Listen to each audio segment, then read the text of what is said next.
Hey, what's up po mga kalbularyo? Mayroon na naman tayong titirahin ngayon, isang Suzuki DE64B K6A engine. So ayan po mga kalbularyo, isa po sa mga concern ng may-ari nito ay ang idling niya ay mag up and down. So ngayon titingnan natin, pandarin natin ang makina at observe po tayo. Alright, engine start. Ayan. So ngayon po mga kalbularyo, kita naman natin na umiilaw ang check engine light indicator ngayon. So halatang halata na ang idling ngayon ay sobrang mataas. At napapansin natin ngayon mga kalbularyo na ang idling ay mag up and down. Ayan, pakinggan nyo mabuti.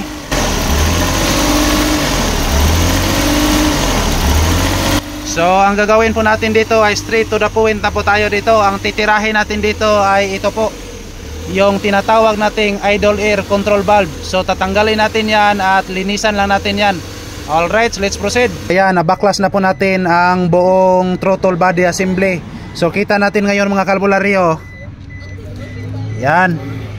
So ngayon ang gagawin muna natin dito ay punta po tayo dito. Ito po ang tinatawag nating idle air control valve.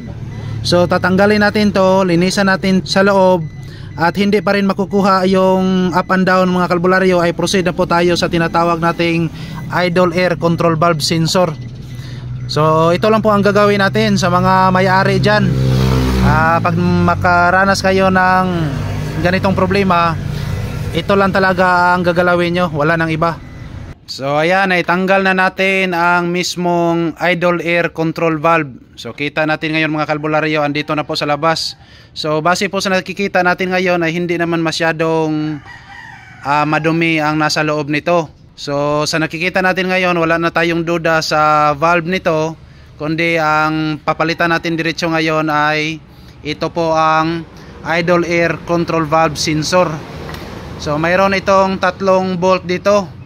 So ito po ang palitan natin at magkalaman na pagkatapos nating may kabit ulit. Kinabit agad ng kasama ko rito ang throttle body assembly. Hindi kami nag-aksaya ng oras dito kasi ang natira na lang ng pira sa aking bulsa ay puro na lang sinsilyo. What? Hindi sa pagyayabang mga kalbularyo, kung kayo po ay isang mekaniko tulad ko, pinakabisik lang naman ito sa atin, kaya di ako gumamit ng aking tinagaw ang hurim-hurim. So ayan po mga kalbularyo, katatapos lang nating naikabit ang throttle body assembly. So ito po ang idle air control valve sensor. Ayan, pinalitan na natin. So ngayon po titingnan natin. Engine start, Lebron James. Ayan. So observe po tayo mga kalbularyo. Ayan, napansin naman natin ngayon na sobrang relax na ang makina. Ano masasabi mo, Lebron James? Ay, kuya awas albularyo ko. Ay, muragwa na gandar eh. Muragwa na gandar. Mingaw pa stira na. Tingnan natin dito sa panel board kung mayroon pa bang check engine light. So ayan po mga kalbularyo, nawala na din yung check engine light. So meaning to say, problem solved na naman po tayo ngayon. Ayan. Pakinggan nyo mabuti. Sobrang relax na ang andar ng makina ngayon. Alright.